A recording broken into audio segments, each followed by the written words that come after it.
Okay. I should shut up now, right? Well, I mean, now we've already started. So anyway, welcome to the Rantzerker 85 Aftershow. Rational resistance to feminism is futile, continued. And we are ready to go and listen to more of this cancer, if that's what you want to do. Well, they're here, so I assume that they do want to do it. Yeah. Is everyone in the SciTube before I continue to I think I play still am. more of this garbage? If you were in there from before, you're fine. My conceptual penis is ready. Yeah.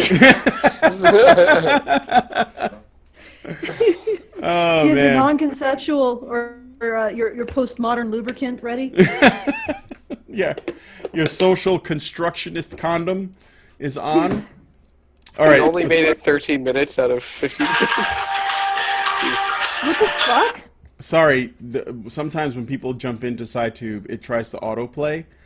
And It didn't autoplay for me. it may have for someone, because that's what it sounds like. But, okay, so I'm going to go ahead and hit play for those of you guys who are in there. If you're not in there, get in there. Tina, as a non-permanent faculty member, also tries to choose feminist writings that are not too strident, as she is concerned about student reaction and resistance. Why The one faculty should you member have who to? does openly... What? Why should you have to just not show them the fetid underbelly of feminism, which basically calls for killing men, and also women like me? Like, why wouldn't you just start with that? Just shove it on in. Well, be unapologetic. It's with purging your the frickin' non-believers. hate movement. Okay. Shoving it on in is rape. Not when feminists do it. Then resisting is rape. Well, feminists never shove anything in. They shove you into them, and then they cry rape. Name Well, the if you materials resist. she uses in class as feminist, also makes a point to welcome any students who are men to her feminist class. Sue Ann states, "There's a guy in here, and you're really welcome to be here," she continues. I'll say, Well, there's thanks. guys in this course, in lecture hall, you're welcome. It's wonderful that you're here. You need to be here. It's about your experience too. That's a lie. Making a production out of men's presence in these classes communicates to students that men as a gender are privileged. Wow. One team Oh my god. I need some more It's about your Kofefe. I'll be right experience too. back. That is a fucking lie. Okay, it's about your experience too. I'll be right back. In what sense is it about men's experience, except insofar as it conforms with the feminist understanding of their experience? It's their experience of It's being a about rapist. your experience of agreeing with us, utterly, and denying anything that you've lived that disagrees with our particular theory. That's what it's about. All right. I can't actually control the I damn find thing. this very interesting. So, making Or a anybody can hit production the out play of button. men's presence is telling them, is indicating their privilege. So the fact that this feminist woman stands up in front of a class and says, "Hey guys, you're welcome into this feminist space," that's privileging the male. So surely all we have to do then is stand up in front of every class and say, "Hey girls, you're welcome to be here too." Now they have privilege. Well, at least in that class. Apparently, it's just that easy. In the course of Nazi studies. Oh, we have some Jews over here. It's about your experience as well. Jesus Christ, that's hilarious, but also very dark.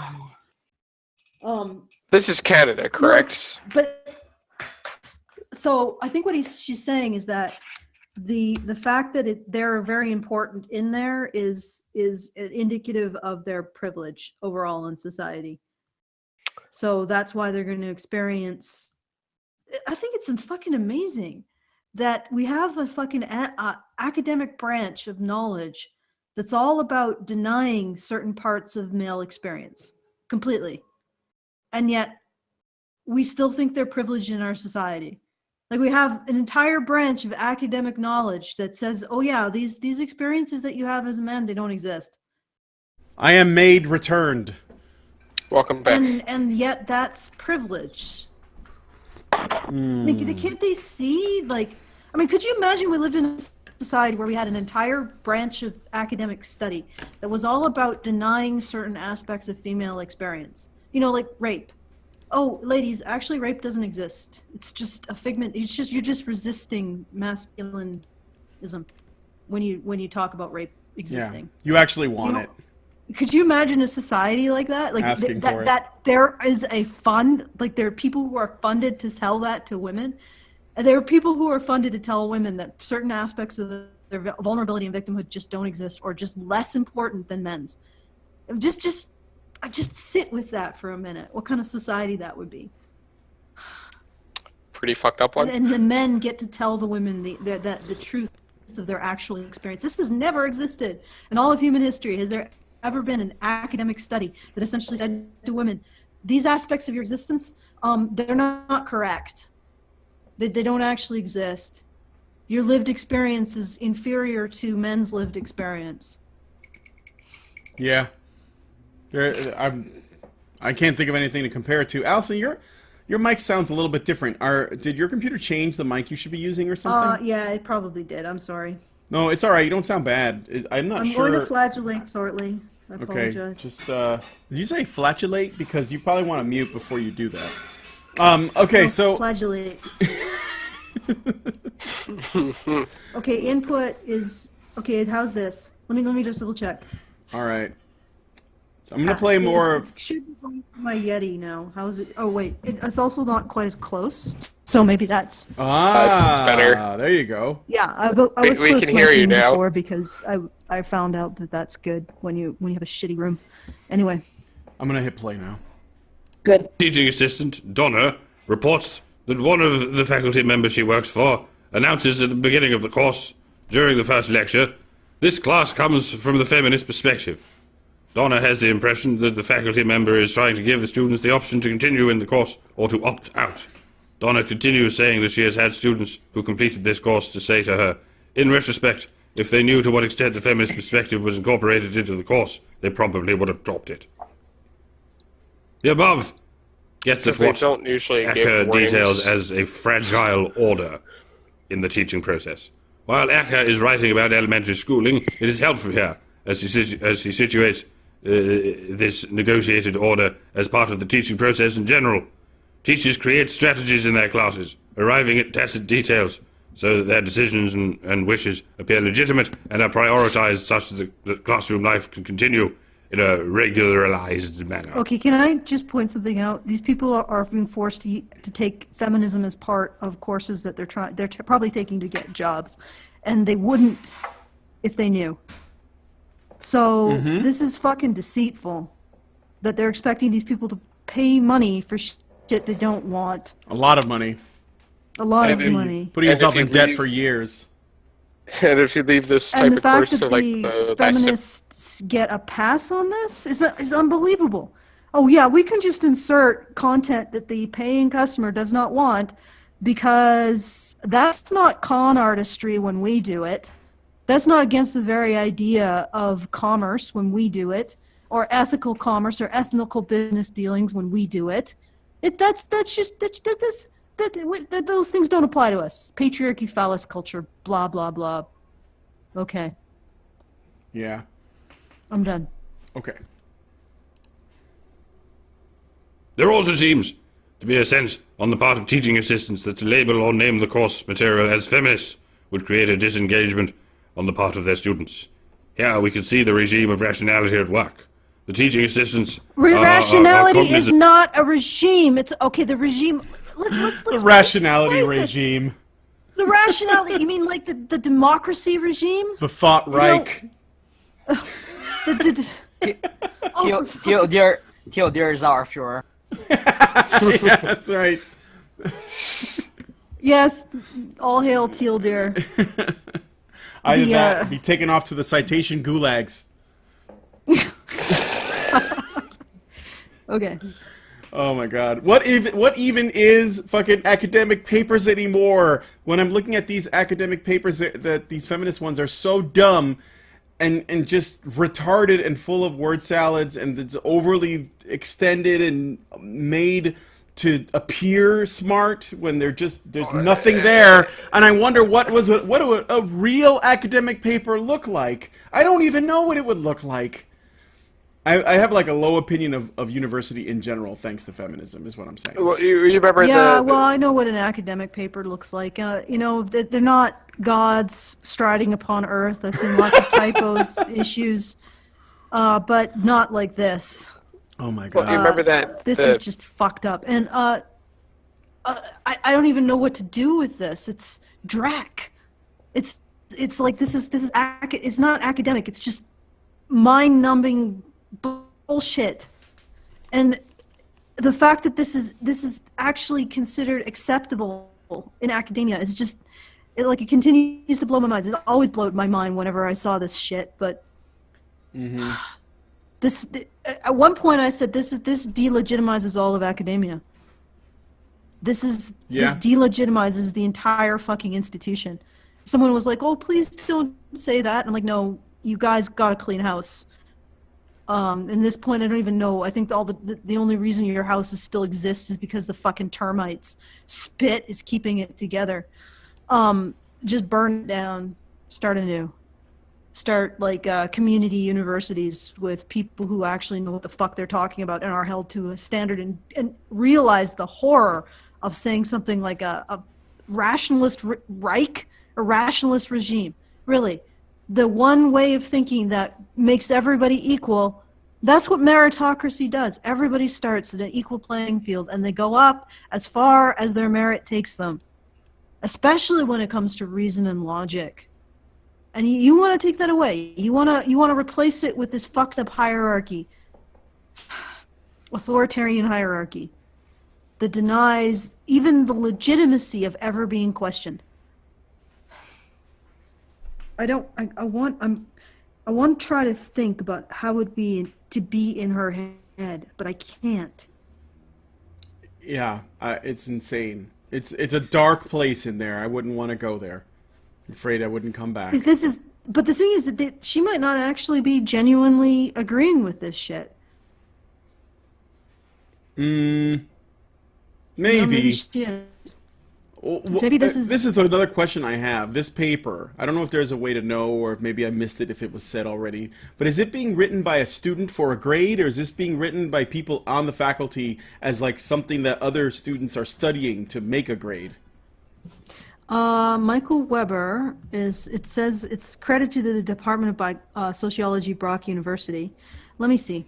We'll do a search on Michael Weber. All right. See if he's listed on the yeah, website. because if it's just a student that's trying to make a grade, which a lot of times this will be. No, it was published. Okay, this was published. Well, students can get published with, even undergrads. Exceptional work like this, robust feminist arguments. Well, do you remember the Hawaiian? No, this was published in a journal. The professor from Princeton or whatever. Staff of the Faculty of Sociology in Brock University. Try reading that math let's professor's see dissertation, what whatever her position she name was. I can't remember. It's just a joke. Weber Michael. Right. She is faculty, associate professor. Holy shit. She's an Associate professor. She might have written this while she wasn't. Let me see if there's any. Or maybe this is the thing that got her the No. job. Look at her CV. No, or his CV. this would have been written when her she CV, was yeah. employed by Brock University because her PhD came from the University of Toronto. So she was faculty when she wrote this. Which makes sense because she says so in the actual piece. This was is not 2005. a student writing a thesis to get a grade. This is a faculty member Okay. who wrote this. Okay. Allison, can you hear Andrew when he's talking? No, I can't. Really? Oh, that's a problem. No, he's muted. Really? I'm not muted. He's not muted. Yeah. Not for us. Wait, is there anybody talking that I can't actually hear? Like, is Telia trying to talk or something? Or No, No. I unmuted Andrew, so. oh, okay. All right. Can you hear Andrew now? Andrew, say something. Ah! Yeah, I can hear you now. Okay. Let's keep going. He was talking before, and you were talking over him, and I thought maybe you just couldn't hear him. All right. Well, that was actually the case then. Yeah. Let us continue. Of what happens when knowledges are labeled as feminist. That neck Hale talks vagina, about though. introducing feminist content without identifying it as such. There are really negative stereotypes and negative reactions to feminism.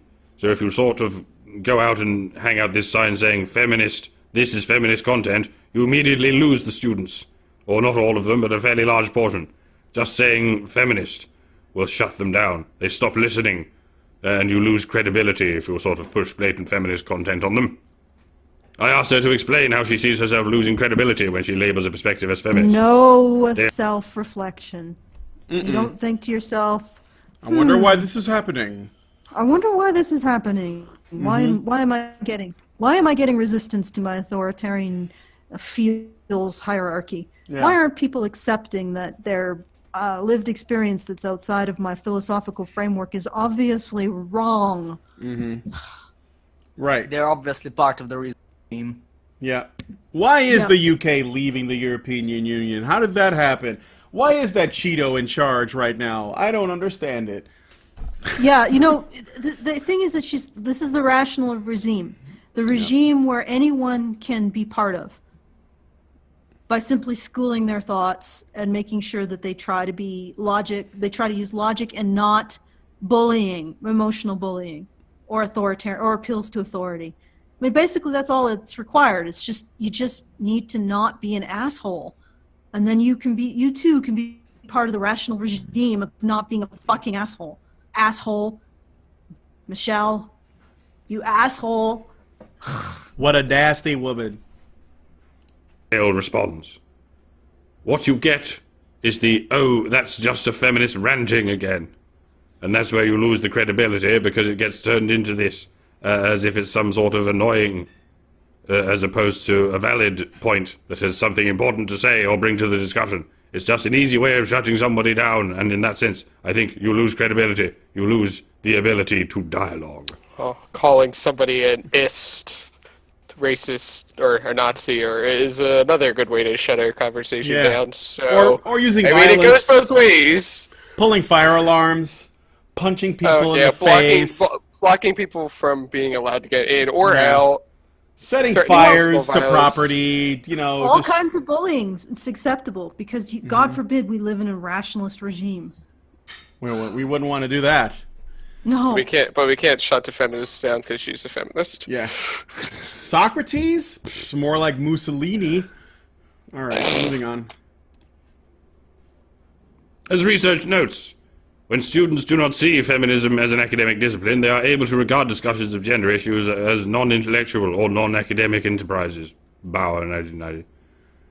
Another teaching assistant, Donna, echoes Dale's sentiments and approach. She, too, does not overtly label the course material as feminist, and she finds that students will participate in class discussions more actively when feminism is not attached to their readings or statements. There are several possible explanations for this silence. Anderson and Williams argue that in order to claim an identity, it has to be declared valid by others. While Anderson and Williams are writing about identity, their argument is useful in this context. The students could be turned off when feminism is mentioned because of the current dismissive culture towards feminist ideas. Alternatively, the students might be afraid of saying something wrong. Like most of the faculty, Donna's goal as a teaching assistant is not to necessarily convert her students to the feminist side, but to get them to engage in the conversation, and to perhaps think differently about the world around them than they had prior to taking a cross-listed course. Again, we see the use of evangelical terminology. The use of such language raises questions about whether feminism-friendly classrooms are educating students or are spaces of proselytizing. Whoa, wait, is she saying that arguments... She's calling That's a word salad. She's saying that, no, but she's saying the rationalist regime is evangelical? I'm reading this paper. I'm trying to interpret it.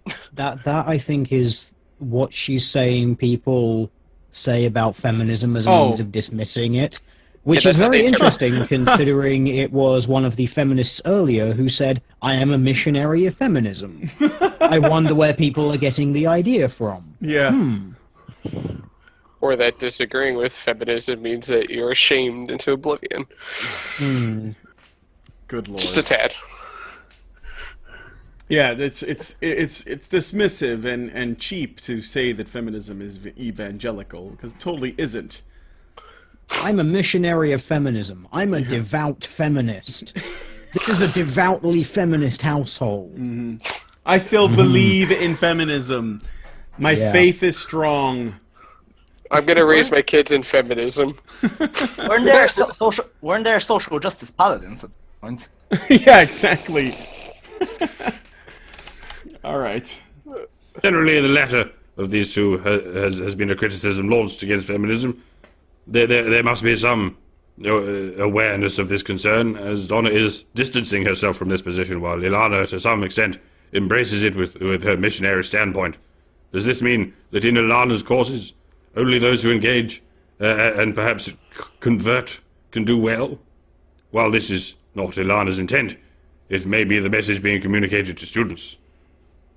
As Marchbank et al. Sorry. Argue, Bless you. quote, feminist interventions in education, as elsewhere, can be disciplining as well as empowering, merely replacing one type of authorized approach with another, end quote. One student reports a situation that I too was always keenly aware of as an undergraduate student. Melissa comments on being frustrated by these feminist classes, as there always seems to be an apologetic tone from the faculty members about the course content. Melissa states, I always liked the feminist perspective that the professor would bring out, but at the same time it was also a bit frustrating in that it was never as feminist as I would like What it. does it mean by as feminist? Like, what does she mean? It's not feminist enough. What is it that it miss? What tone or tenor is it missing? I'm just curious. Let's see if we can reverse engineer what the fuck she means by not feminist enough. Well, there's still more to her quote. Yeah, continue. Okay, let's get to the rest of it. They always had to take into consideration that non-feminists were usually a larger group, and I was always frustrated by people in the course who were taking the course and weren't sympathetic to feminism. We don't have enough cult members. Why? That was always caused some of the problem. There are people in my church who don't believe the exact same things that I do. There's not enough of them. I need more people. I need to be preached at because I am the choir. How dare you attempt to preach to anyone who is not the choir? God, that's good. That's a good one. Yeah. She's complaining that the feminist teachers are not preaching to the choir enough. Okay. Your Well, then your feminism is too watered down. Yes, that's right. Don't make It's every. feminism for the normies. Stop it. Well, by that logic, then why make students take? Why make people who don't need the course take the course then? If you don't, not classify feminism as what it is, a fucking cult, and then you guys can go pay for your own goddamn indoctrination. I can't fucking believe the government allows these people to operate and pays them to indoctrinate. If any public school that has No, this I'm not department. astounded anymore. What was that? You're not I'm astounded? actually not astounded. I No, don't understand the systematic logic behind all of this shit. Deus cunt. Okay. Okay. Melissa continues to explain how she felt as one of the few feminist students in her cross-listed courses. There was always a feeling that the course had to be justified, that the professor had to justify why she was including this or that. The TAs had to constantly reiterate that this was a worthy study. So while I liked the content, it was often frustrating because there was always this apologetic tone, and that they couldn't go full out. They never felt like they had free reign. Wait. So what's the apologetic, this whole, like, where these guys, these other professors didn't feel like they could, I don't know, they had an apologetic tone. What was it towards? Like, the amount of feminism in their curriculum? Like, they were apologizing for the fact that they couldn't go as far as they wanted to with it? Or they couldn't push it really hard? Because the assumption was the majority of students in the classroom were non-feminists? Is that what I'm getting? Or maybe it's a teacher that's teaching some unrelated course to feminism, and they're forced to include something feminist in their course. And they're basically saying, you know, they're only using some I'm of sorry it that I have to because- include this. Yeah, right. We're going to talk about chemistry. This is a chemistry class, but I think we're going to talk about gender for a little while, and I apologize for how much of that we have to do. Or I apologize because we have to actually do more chemistry than feminism in this fucking chemistry class, but I wish I could do more feminism. It could go any number of ways. I mean, that's something that I actually Or maybe experienced. they're- Like that actually happened to me when I took chemistry. there was Chemistry. there was feminism in it. Like the teacher, Ow! she talked Well- about. She was a female teacher that was talking about her lived experience as a A female. chemist? It's a chemist. Yes. Okay, Mr. Well, 303, go ahead. In chemistry, you do get the periodic table. So there's Oh God, he's good. He's good for some zingers. I like Mr. 303. He's one of my favorites. So, but I did have that in chemistry. I had it in English, of course. Actually, I would go out on a limb and say you're probably going to find feminism in English no matter where you go, because they're going to have you reading feminist work, and that's what I did. I had to read a lot of feminist work and Marxist work too. That's a scary thought. They're gonna yeah. I seriously, I'm glad that I was wise to it already. I had feminism in my science ethics class, which actually turned out to be more of a regular, it turned out to be more of a social ethics class. I had feminism in biology, where it wasn't just feminism in biology, but it was more like leftist dogma in general, where the biology teacher went on and on about, Republicans, evil corporations, men, white people, so it was just... What university is this? It was the city, the state college here in Chicago. Have you ever? Okay. I took some Okay, general that ed classes explains a little bit. in DePaul. You know DePaul University. That's Oh, the yeah, one. yeah, yeah. That's the one that Milo went to, and they shouted him down. Yeah. Yeah. Okay.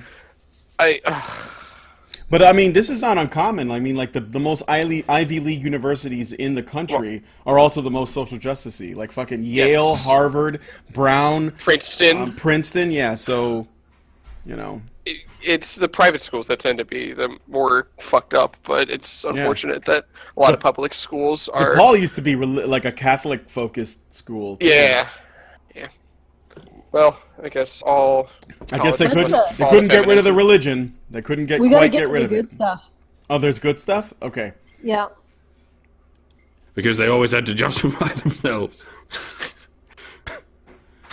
In my own teaching of these cross-listed courses, I have often felt like I needed to justify and defend my choice of course material to the non-feminist student majority.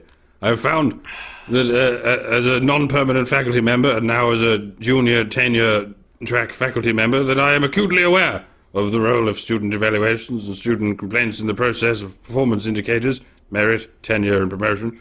While I do not see myself as how one faculty member, Tina, describes her teaching practices as attempts to cultivate the miscongeniality prize, The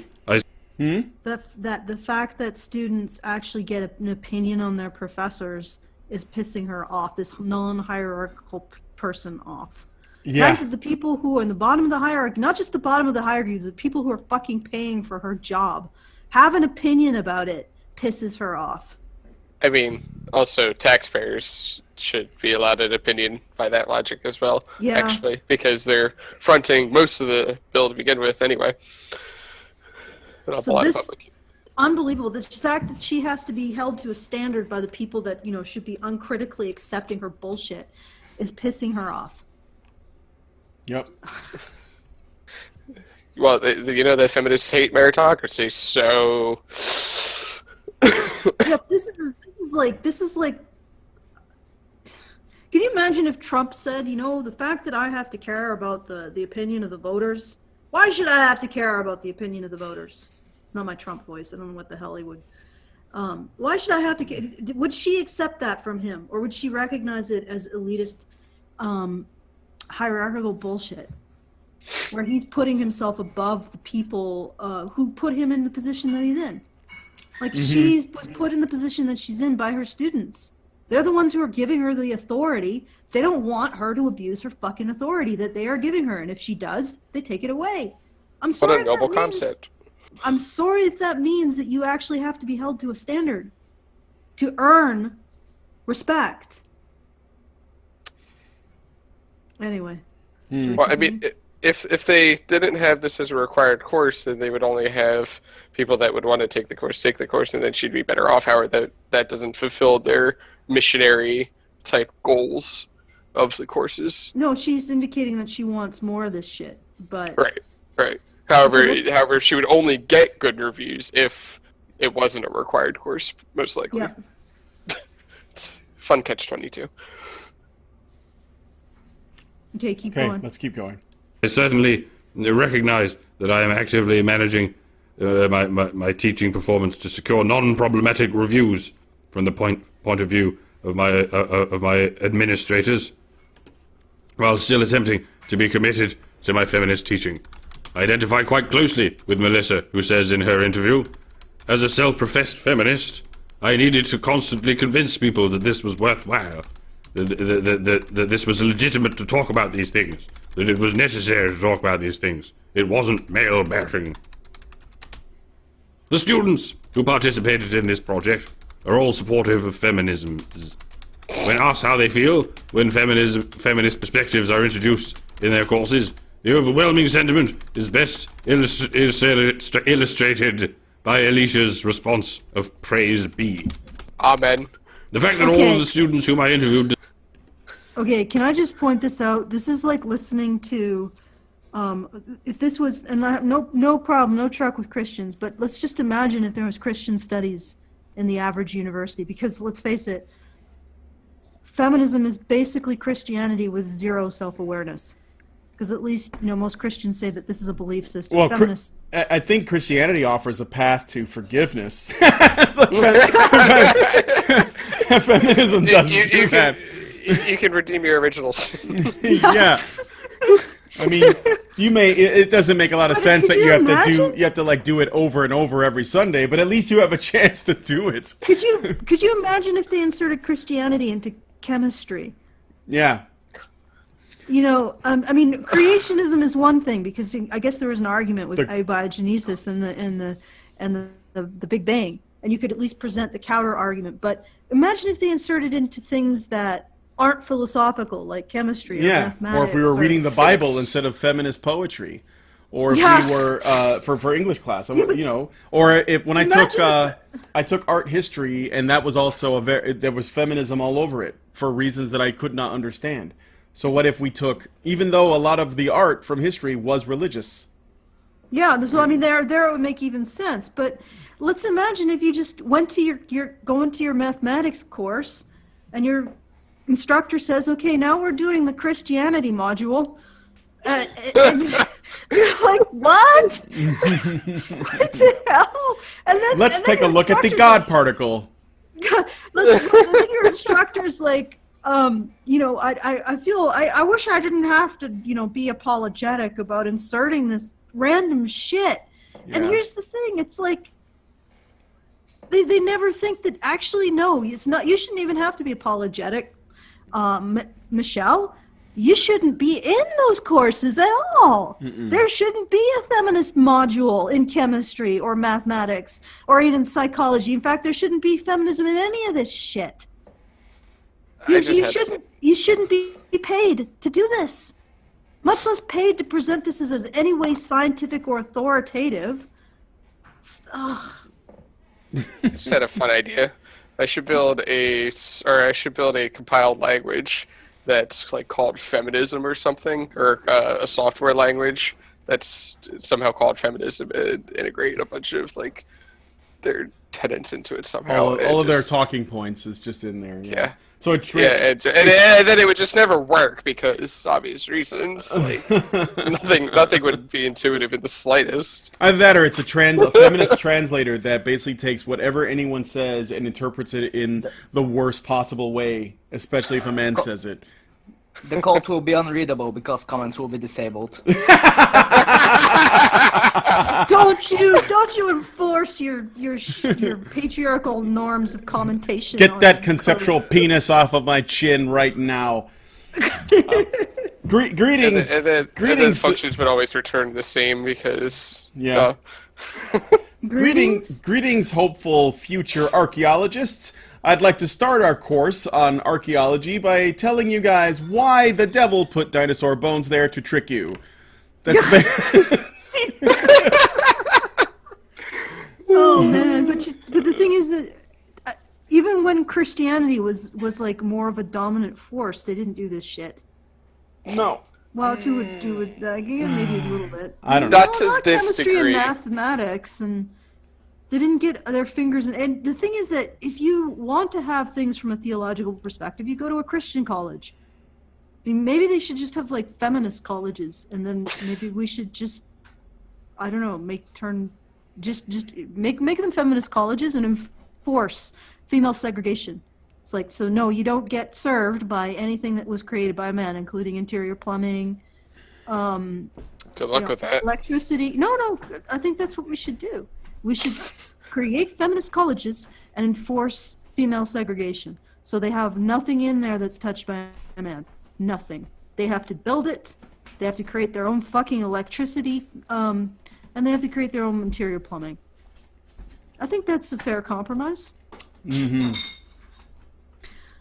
Okay. We're gonna go. Continue. Okay. Desire feminist content in their courses is a limitation of this study. I would have preferred to have also interviewed students who are openly resistant or anti-feminist for this project, in terms of discussing student resistance to course material informed by feminisms. As I noted previously, I am reliant on the perspectives of those faculty, teaching assistants, and students sympathetic to feminism, whom I interviewed. So did she not attempt to get any, like, No. She. or I don't- was it? Or did Well, she it's just just- only find people that were sympathetic to her? The patriarchy prevented her from finding the agents of the patriarchy. You know, everything is. It wasn't her. She just did the patriarchy. Right. 'Cause I would have preferred to. It means that, like. No, she it's made no just effort nobody to. said- She made Yeah, no effort to, but she would have preferred to had. How does she live with so little, like, okay, it didn't happen, why didn't you make it happen for yourself? I would have preferred to, well, why didn't you make the effort? Why isn't it? Look, as it sounds so fucking, I would have preferred, you know, not to murder my cat, but I would have preferred not to. Well, why did you make the effort not to kill your cat? To not kill your cat. Well, why did you? Anyway, this is a tangent. Let's finish this off. Because student resistance is a great section. Oh boy. Okay. Student resistance. How do we understand resistance? Resistance is sometimes something that is seen theoretically as productive. See Foucault, 1980, for example. Pushing society forward. Resistance is also thought of as something that... Wait, whoa. Is resistance pushing society forward? Or is it It's holding trying it back. or is it trying to Well, no, because it doesn't, like, when I think of resisting something, you're basically trying to prevent something from changing things. They're probably talking about like a civil rights resistance. So keep going. Yeah, I guess so. I mean, I don't want to spur too much on just the uses of words, but it just seems weird to go from resistance is good because pushing society forward. That sounds more like initiative. Okay, and Mr. 303, go ahead. How can you be both part of the regime and the resistance? Aren't those mutually exclusive? Well, she's gonna explain how the resistance to feminism is obviously still a dominant force. Okay, keep going, Brian. happens at the margins of society. In Smith's framework, resistance is often seen as happening outside the relations of ruling, or from the perspective of those whose work provides the conditions for ruling. If one takes up the framework of the relations of ruling, as Smith outlines it, then the students in this project, who are uncomfortable or unsympathetic with feminist content, are not really resistant. Rather, the resistant students take up the stance of the ruling regime. Sexism, and we can add racism, ableism, heterosexism, classism, and so forth, are all features of the contemporary and historical relations of ruling in North America. These social relations have become hegemonic in the way our society is ruled and are therefore in our social institutions. The academy is not immune to these oppressive Okay, relations. so this is how somebody who's paid, literally paid in an institution to perpetuate her belief system has now made it that has basically nullified all of those factors. The fact that she got the fucking paycheck to express her. I think your mic changed again. Oh, okay, sorry. Or did anybody else hear the Yeah, I quality did. change? It shifted. Okay. I can't tell if it's better or worse, but it did change. Okay, well, whatever. Okay, Sorry. now it's back to the other way. So go ahead. Okay. Well, no, it wouldn't be not current. There we go. No, Yeah, there it should be goes. now. Okay, so this is how she's explaining how she could be she could be paid by an institution. She's literally paid by an institution to advance feminism on people who have no choice, who are actually paying for the privilege of receiving content that they do not want. And she's turned all of this into not her being a expression of the hegemonic institution, but the people resisting her, who are not getting a paycheck for resisting her. She's getting a paycheck to tell them what to think. They're not getting a paycheck to resist her. And in fact, they put their paycheck in jeopardy by resisting her openly. You know, they're the ones who are part of the hegemonic system. Okay, you show me anyone who's ever gotten fired for saying I'm a feminist. Not for doing stupid shit. You know, but actually saying, yeah, I'm a feminist. In their job, who's ever gotten fired for it? And how many people actually are paid to do feminism in our society? Or advance feminist beliefs?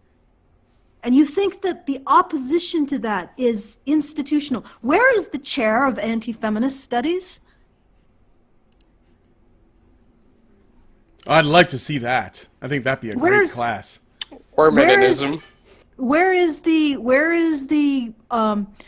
Where's the anti-feminist committee, the Committee on Anti-Feminism, or in the government?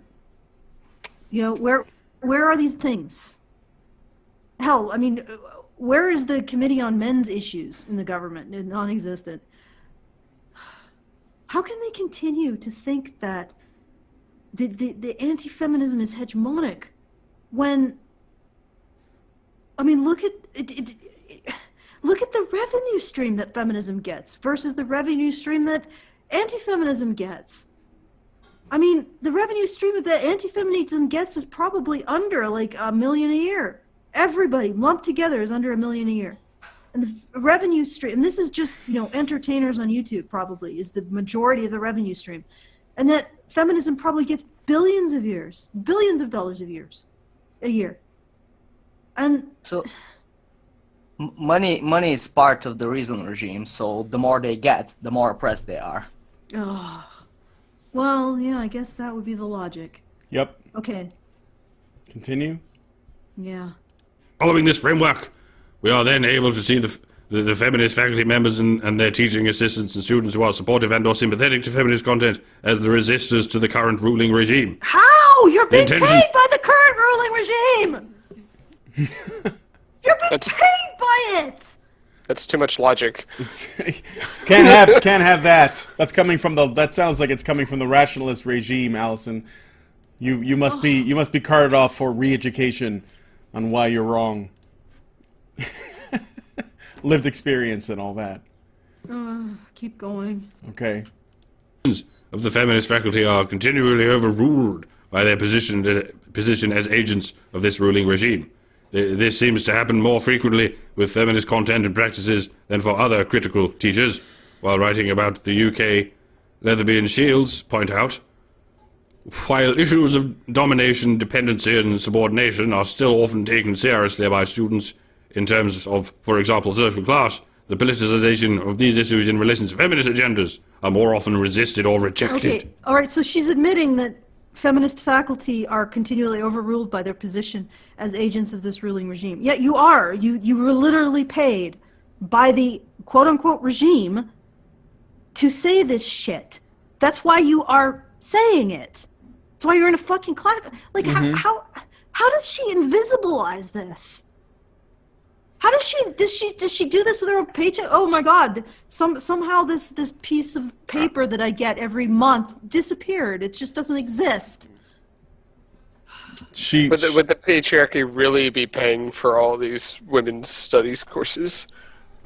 No, this is all done like under the radar, secretly through the Underground Railroad network of rebellious underdog feminist sympathizers that are just trying to get her voice heard. It's like some it's very low key and secretive and constantly under attack and in danger. She thinks she's in the fucking rebellion on Star Wars, and the the Empire is basically reason and rationality, and she is the rebellion. She's using the Force, the way, which is feminism.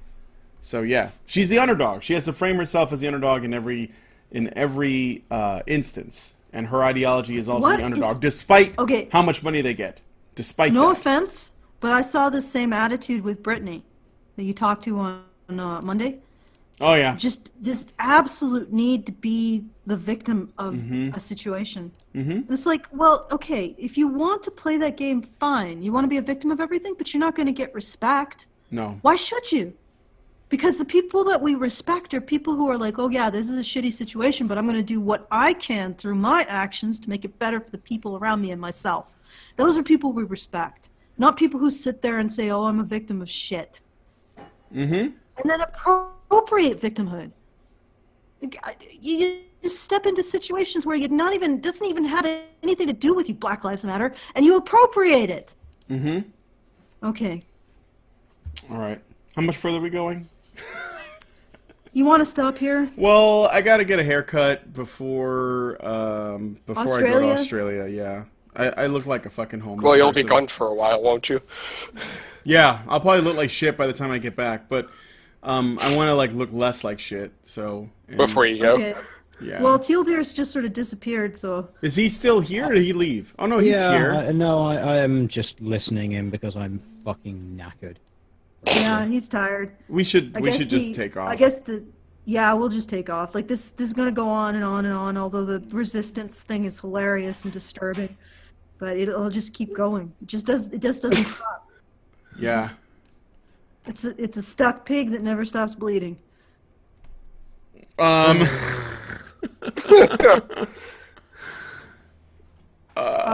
don't know. I'm having a laugh, but I'm done. Okay. Yeah, I guess we'll wrap it up. So, we'll wrap it are there up. any final words? Kofe. You got words for us? Yeah. Good luck let's to just leave it anybody. at Kofe. Good luck to anybody still in academia, Oh, either as oh. a student or as a professor. You're gonna need it. Yeah, Okay. really. And then some. We need a new school. We need a new school to rise from the ashes like a phoenix to replace academia. But I'm done. So I guess good night, good afternoon, and good morning wherever you may be. And thanks for joining us on the after show. I'm